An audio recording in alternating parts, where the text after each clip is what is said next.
আর ওয়াফজালুস সালাতে বাদাল ফরিজা, ফরজ নামাজের পরে 5 ওয়াক্ত ফরজ সালাতের পরে সবচেয়ে উৎকৃষ্ট উত্তম নামাজ হচ্ছে সালাতুল লাইল, রাতের নামাজ। রাতের নামাজ মানে তাহাজ্জুদের নামাজ।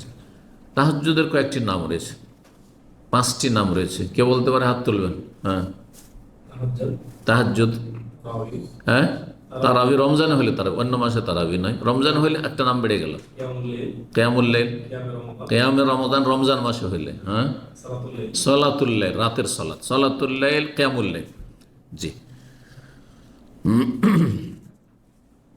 তো আল্লাহ রাব্বুল আলামিন এই তাহাজ্জুদের, কিয়ামুল লাইলের নির্দেশ দিয়েছেন, সেটা রমজানে হোক আর অন্য মাসে হোক। সূরা মুজাম্মিলে বিশেষভাবে নবী সাল্লাল্লাহু আলাইহি ওয়াসাল্লামকে স্পেশাল নির্দেশ ছিল, বরং অনেক ওলামাদের মতে, ফুকাহাদের মতে, তাফসীরকারদের মতে সূরা মুজাম্মিল আয়াতের আলোকে নবী সাল্লাল্লাহু আলাইহি ওয়াসাল্লামের উপর তাহাজ্জুদ ফরজ ছিল।